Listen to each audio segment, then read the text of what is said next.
to channel Glopen. I'm your host today, Agnes, a 10-year practitioner in real estate, a big fan of architecture and traditional Chinese culture. Today we'll be visiting the Bank of China building, the only Chinese-style building on the Bund, and the building that almost became the tallest building on the Bund, but ultimately failed. By the end of this episode, you'll be hearing a familiar name, Sir Victor Sassoon. You'll figure out that how his influence actually went far beyond his own building, which is right over here, of the old Peace Hotel or the old Sassoon House, which is also the main character of our last episode. If you missed that episode, you can check it out here.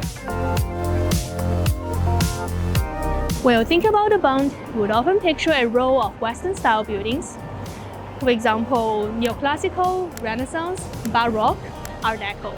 But do you know that there is also a Chinese-style building on the Bund? This is the Bank of China building, the first Chinese-owned bank headquartered on the Bund. And as for its Chinese elements, the most outstanding will be the pagoda-style rooftop. However, you cannot see it from here on the Bund. So let me take you a bit further over there and take a closer look at its rooftop.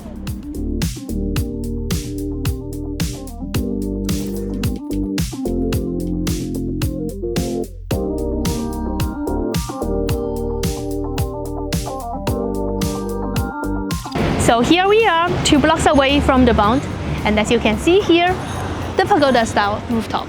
You could also see it from the facade design. Here, the pagoda-style rooftop, it is a traditional Chinese architectural style that is often used in ceremonial buildings such as temples, and a very famous example would be this one.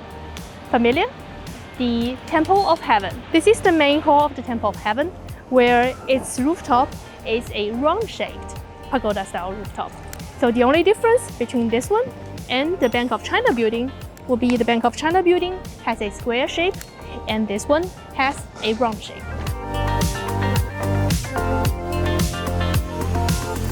Now we're back in front of the Bank of China building. So if you look above its main entrance, you'll find a relief sculpture telling the story of Confucius traveling around the states. In this sculpture, you'll find more than 30 figures doing different things like farming, fishing, blacksmithing, also scholars. These are all common occupations of traditional China. In the middle sits Confucius, a very important philosopher of China. He's a big philosopher around 300-400 before Christmas BC. You can think of him as the Aristotle, but in China. Actually, both of them are active in a similar period of time, around 400-500 BC, and each of them stays the foundation of their own culture, Eastern and Western. So now we are back on the Bund, and let's talk about a second architectural element that's related to the traditional Chinese architect. If you look right below the roof, around the eaves of this building, there are these stone-made Dougong-like decoration. Now the question becomes, what is a Dougong? So Dougong is a very important traditional Chinese architectural element. They are interlocking wooden brackets that supports this huge roof that you often see in the traditional Chinese architecture. However, here these Dougong are made mostly of stone, and instead of a structural support, they play more parts in the decoration, and they are more a tribute to the traditional Chinese architectural motif.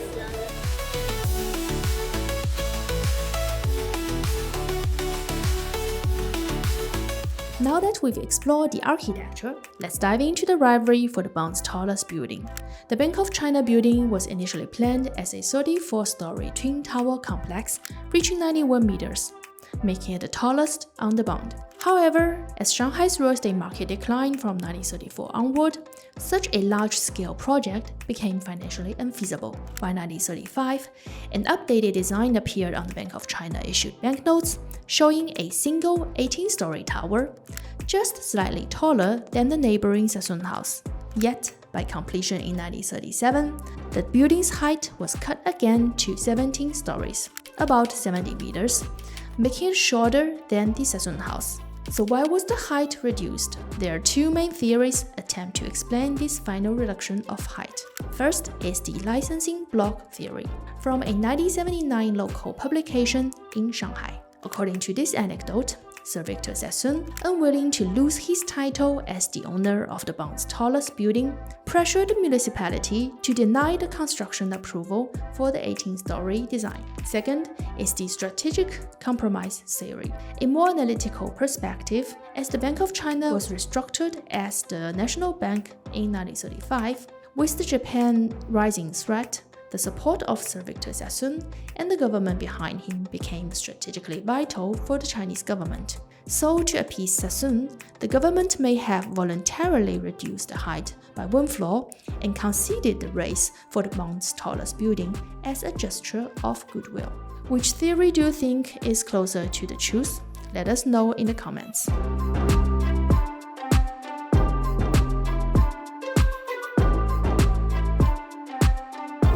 That's it for today. If you enjoyed this video, don't forget to like and subscribe so you won't miss the next one.